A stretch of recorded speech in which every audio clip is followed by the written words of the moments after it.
ஓம் மகா மாரியம்மனே போற்றி போற்றி. இன்றைய உரையில் நாம் இரண்டு மாரியம்மன் ஆலயங்களை பார்க்க இருக்கின்றோம்.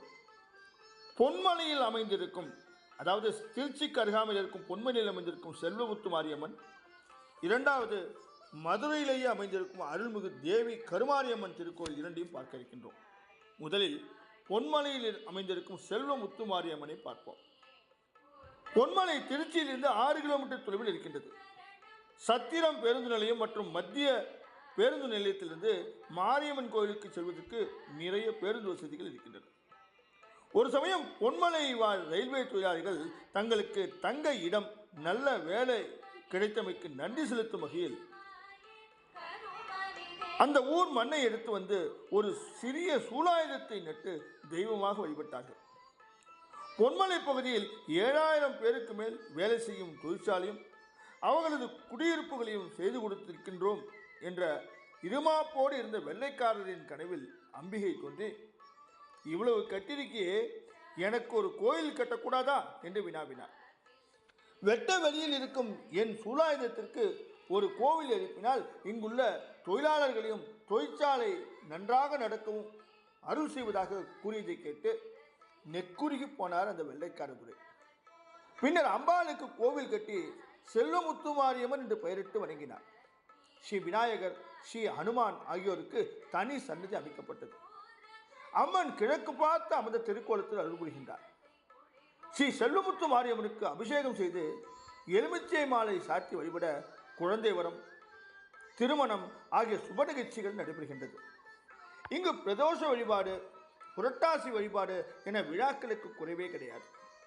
இந்த திருத்தலத்தில் ஸ்ரீ விஷாலாட்சி, ஸ்ரீ காசி விஸ்வநாதர், ஸ்ரீ அலமேலு தாயார், ஸ்ரீ வெங்கடேச பெருமாள், ஸ்ரீ ராதாகிருஷ்ணன், பொம்மி, வெள்ளையம்மாளோடு மதுரை வீரன், ஸ்ரீ பிரம்மா, ஸ்ரீ சரஸ்வதி, ஸ்ரீ அங்காள பரமேஸ்வரி மற்றும் ஸ்ரீ விஷாலாட்சி சுந்தரேஸ்வர் சன்னதிகளும் இருக்கின்றன. மாரியம்மன் கோவிலில் ஸ்ரீ வரலட்சுமி விரதம், ஸ்ரீ கேதார கௌரி விரதம் மற்றும் நவராத்திரி ஆகியவை சீரும் சிறப்புமாக நடைபெறுகின்றன. பெண்கள் கணவனின் ஆயுளுக்கு ஒரு குறையும் நேரக்கூடாது என்று கேதார கௌரி விரதம் இருந்து அம்மனை வழிபடுகின்றார்கள். தம்பதியர் நீண்ட நாள் மகிழ்வோடு வாழ்கின்றார்கள். இதை செய்த பிறகு சித்திரை மாத தேர் திருவிழா கண்ணை கவரும் விதமாக நடைபெறுகின்றது.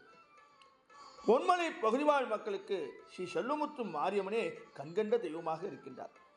சபரிமலை மற்றும் பழனிக்கு விரதமிருந்து செல்பவர்கள், புதியதாக வீடு, மனை, வாகனம் என வாங்குபவர்கள் அம்மன் ஆலயத்திற்கு கொண்டு வணங்கி பிறகே தன்னுடைய வேலையை தொடங்குகின்றார்கள்.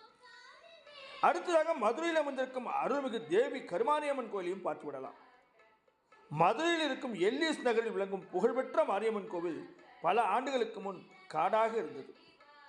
ஒரு சூலாயுதத்தை வைத்து மக்கள் வழிபட்டு வந்தபோது ஒரு சுயம்பு கருமாரி சிலை கிடைக்க பின்னர் அதனை மூலவராக வைத்து வழிபாடு செய்து வருகின்றார்கள்.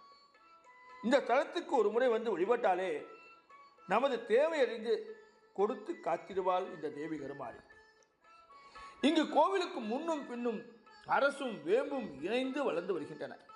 இதில் கோவிலின் முன் அம்மனின் பார்வைப்படும் இடத்தில் வேப்ப மரம் பெரிதாகவும் அரச மரம் சிறிதாகவும் வளர்ந்திருக்கின்றது.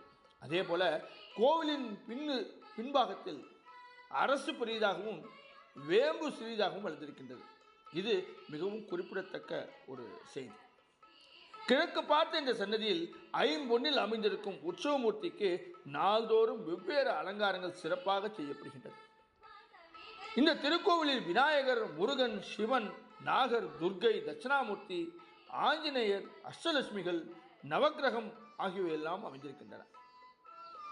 ஆவணி வளர்பிறை முதல் அந்த முதல் வெள்ளியில் காப்பு கட்டப்பட்ட அடுத்த வெள்ளியில் திருவிழா சிறப்பாக கொண்டாடப்படுகின்றது. இந்த திருவிழாவில் அபிஷேக ஆராதனை, சபமந்தி போஜனம், சக்தி கரகம் எடுத்தல் போன்றவையும், மறுநாள் சனிக்கிழமை பொதுமக்களின் பொங்கல் வழிபாடும் நடைபெறுகின்றது. அன்று இரவு முழுவதும் வீதி உலா நடைபெறுகின்றது. அப்போது ஒவ்வொரு வீட்டிலும் மண்டகப்படி செய்வார்கள். அனைத்து மதத்தாரும் வந்து வழிபாடு செய்து இதை சிறப்பிப்பார்கள். இங்கு கோவில் கொண்டிருக்கும் முருகப்பெருமானும் மாங்கல்ய பாக்கியம் வருகின்றார். செவ்வாய் தோறும் இங்குள்ள முருகனுக்கு காலில் செய்யப்படும் மாங்கல்ய தோஷ நிவாரண பூஜை மிகவும் பிரசித்தமானது. அதிக காணிக்கையாக வருவது மாங்கல்யம்தான். மாங்கல்ய வளம் வரணும். இந்த திருத்தலம் அவசியம் தரிசிக்க வேண்டிய திருத்தலமாகும். இன்றைய உரையை இத்தோடு முடித்து நாளை வேறொரு மாரியம்மன் ஆலயத்தில் உங்களை சந்திக்கின்றேன். ஓம் மகா மாரியம்மனே